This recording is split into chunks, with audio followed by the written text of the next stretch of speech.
Hello, and welcome to Studio 415. On today's show, you'll see how one sophomore is making his way as a rap artist. You'll hear more about a new club at Carroll this week. And you'll find out what the next Charger Challenge is. All that and more coming up next. Women of property and don't know who you are. Probably, honestly, be honest with me.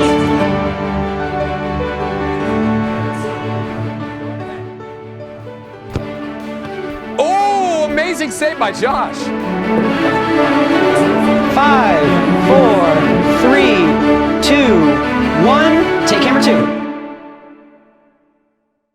Welcome to Studio 415. I'm Jacob Bidman. And I'm Lucas Harold. As a society, we love music. Many people make music as a hobby. Only a few get to live out their dream of having their music blow up and become popular. For student and local hip-hop rapper Chandler Swain, this dream is a reality. In my story, you'll get to see his journey through his music and what he has planned for the future. The women of property and don't know who you are. Probably, honestly, be honest with me, please. Got the drama, got the slack, we don't need any of that. Ever since he was 13, Chandler Swain had been honing his skills as a rapper and hip-hop artist. So far this year, he has released his first 4 singles onto iTunes and Spotify, titled Waiting, Honestly, Every Time, and just last Friday, he had released his 4th and latest single, Know My Name. From a young age, Swain had always wanted to release songs professionally, and starting this year, he's doing just that.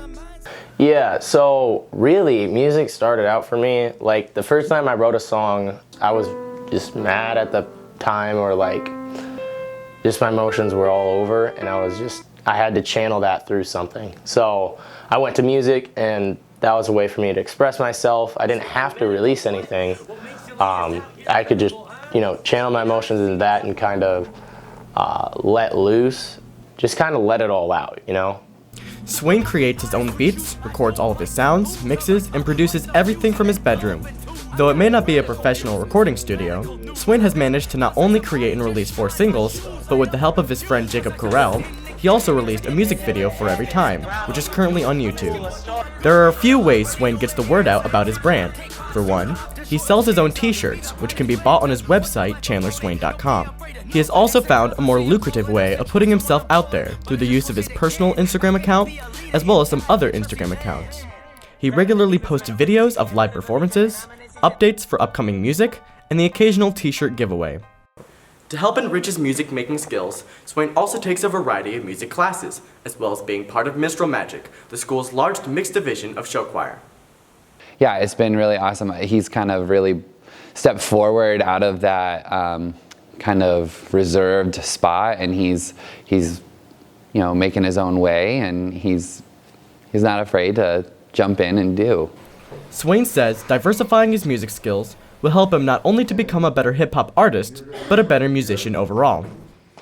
Yeah, so in show choir, it's been pretty helpful just with singing, because I haven't incorporated a ton of that into my own personal music, but I really want to, and I've started with some unreleased music that I have right now.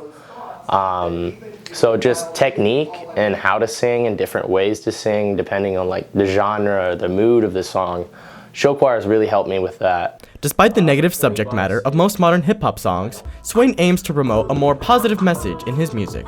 Before, I'd always had the thought that it was bad, or like they used all bad words and they were all like gangsters or whatever, and it was just all negative.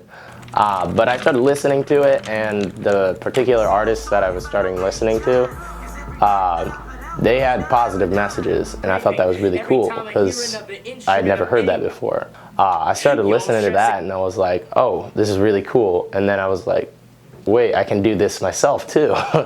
If you would like to listen to his current singles, you can stream them on Spotify or buy them on iTunes.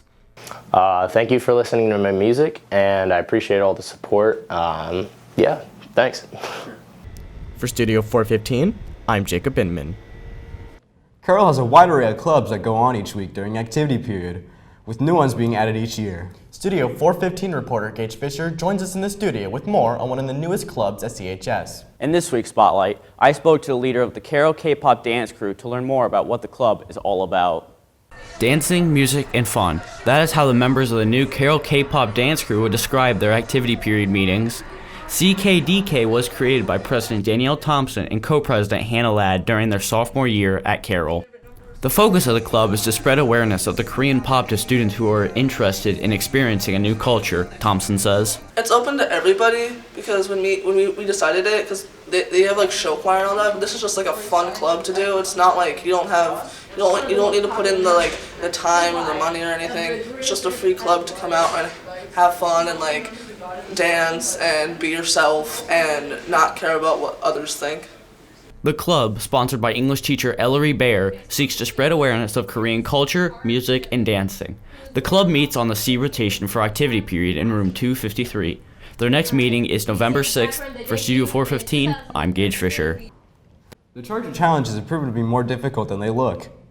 This is the 5th week, and in this segment, students take on the sport of soccer. If you have an idea for a challenge, please send it to Mr. Johnston, Andy Newman, Daniel LaRue, Casey Bain, or Noah Shear.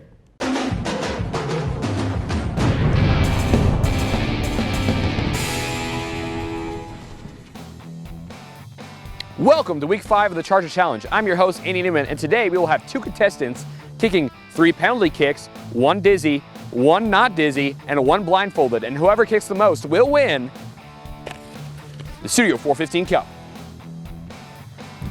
Josh Coons, Jr. I want to win this challenge because Jackson has never played soccer in his life. I'm Jackson Bradley. I'm a junior, and I'm going to win this challenge because I was MVP of my 100-town league when I was 6. Perfect. Are we ready, boys? Yep. Josh? Yep. Jackson's up first. Jackson with his first normal shot. Jackson, you ready? Yep. Go right ahead. Oh, amazing save by Josh.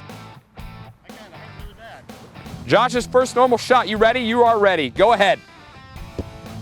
Oh, another nice save by Bradley. 0-0. Now Jackson will take his dizzy spin kick. Are you ready? Go right ahead, man. 1, 2, 3, 4, 5, 6, 7, 8, 9, 10. Go kick the ball. You can do it. Kick is off and over the goal. Josh didn't have to do anything. Girls soccer players in the back are having a blast. Josh, are you ready to spin? All right, go. 1, 2, 3, 4, 5, 6, 7, 8, 9, 10. Go kick the ball. You can't seem to find the ball. Going up for the kick. Oh, he somehow kicked the ball, but it was saved by Jackson.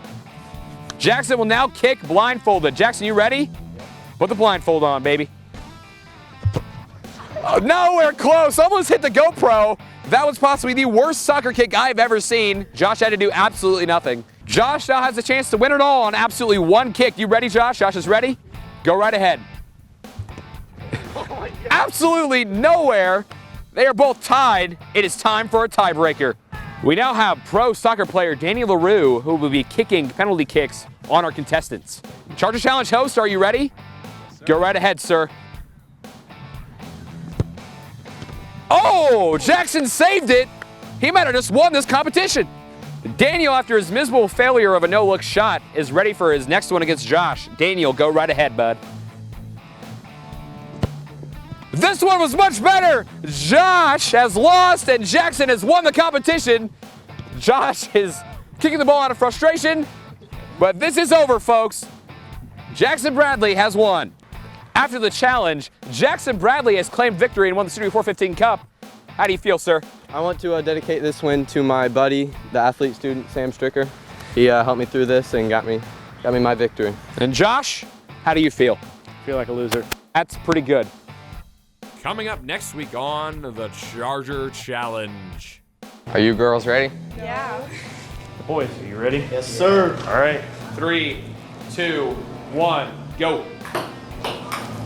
3, 2, 1, go.